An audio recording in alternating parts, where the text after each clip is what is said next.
ओम गं गणपते नमः। बसंत ज्ञान सागर में आप सभी दोस्तों का स्वागत है। तो आइए आज हम सभी सुनते हैं श्री खाटू श्याम जी की कथा।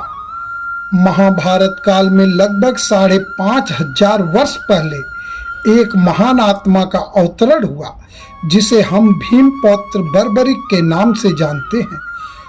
महिसागर संगम स्थित गुप्त क्षेत्र में 9 दुर्गाओं की सात्विक और निष्काम तपस्या कर बर्बरिक ने दिव्य बल और 3 तीर व धनुष प्राप्त किए।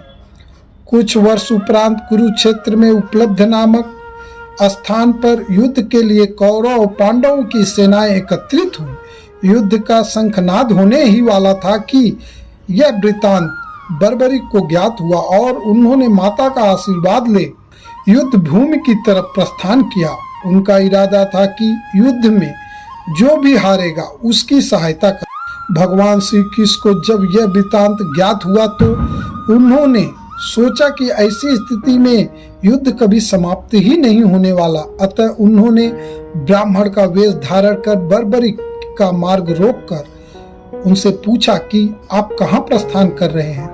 बर्बरिक ने अपना ध्येय बताया कि वह कुरुक्षेत्र जाकर अपना कर्तव्य निर्वाह करेंगे और इस पर ब्राह्मण रूप में श्री कृष्ण ने उन्हें अपना कौशल दिखाने को कहा। बर्बरिक ने एक ही तीर से पेड़ के सभी पत्तों को भेद दिया, सिवाय एक पत्ते के जो श्री कृष्ण ने अपने पैरों के नीचे दबा दिया था। बर्बरिक ने ब्राह्मण रूपी श्री कृष्ण से प्रार्थना की कि वह अपना पैर पत्ते के ऊपर से हटाएं, वरना आपका पैर घायल हो सकता है। श्री कृष्ण ने अपना पैर हटा लिया। वह बर्बरिक से एक वरदान मांगा। बर्बरिक ने कहा, हे यजमान, आप जो चाहे मांग सकते हैं, मैं वचन का पूर्ण पालन करूंगा। ब्राह्मण रूपी श्री कृष्ण ने शीश दान मांगा। यह सुनकर बर्बरिक तनिक भी विचलित नहीं हुए, परंतु उन्होंने श्री कृष्ण को अपने वास्तविक रूप में दर्शन देने की बात कही, क्योंकि कोई भी साधारण व्यक्ति यह दान नहीं मांग सकता। तब कृष्ण ने अपने वास्तविक रूप में प्रकट हुए। उन्होंने महाबली त्यागी तपस्वी वीर बर्बरिक का मस्तक रणचंडिका को भेंट करने के लिए मांगा और साथ ही वरदान दिया कि कलयुग में तुम मेरे नाम से जाने जाओगे। मेरी यही शक्ति तुम में निहित होगी। देवगण तुम्हारे मस्तक की पूजा करेंगे।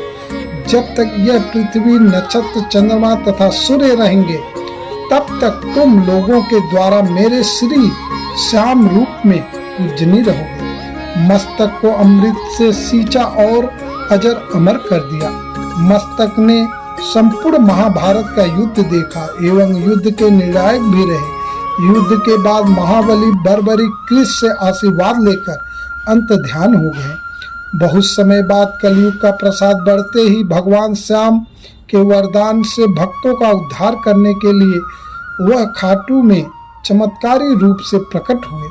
एक गाय घर जाते समय रास्ते में एक स्थान पर खड़ी होकर चारों थनों से दूध की धाराएं बहाती थी। जब ग्वालों ने यह दृश्य देखा तो सारा वृतांत भक्त नरेश खंडेला के राजा को सुनाया। राजा भगवान का स्मरण कर भाव विभोर हो गया। स्वप्न में भगवान श्री श्यामदेव ने प्रकट होकर कहा, मैं श्यामदेव हूँ। जिस स्थान पर गाय के थन से दूध निकलता है वहाँ मेरा शालिग्राम शिला रूप विग्रह है। खुदाई करके विधि विधान से प्रतिष्ठित करवा दो। मेरे शिला विग्रह को जो पूजने खाटू आएंगे उनका सब प्रकार से कल्याण होगा। खुदाई से प्राप्त शिला रूप विग्रह को विधिवत शास्त्रों के अनुसार प्रतिष्ठित कराया गया। चौहान राजपूतों में नरबदार कंवर हुई है, जिन्होंने इस विग्रह को अत्ताइयों के विध्वंस से बचाने हेतु झोपड़े में रखा एवं सेवा पूजा की।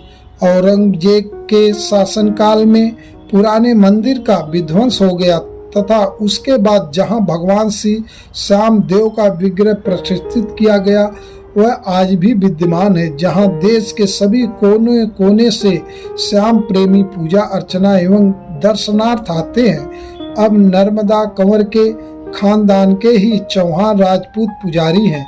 जय श्री राम। तो यह थी खाटू श्याम बाबा जी की कथा। तो दोस्तों अगर आप सभी को यह कथा अच्छी लगी हो तो हमारे वीडियो को like comment share comment box में हर हर महादेव जरूर लिखें। हर हर महादेव। जय श्री श्याम खाटू महाराज की जय।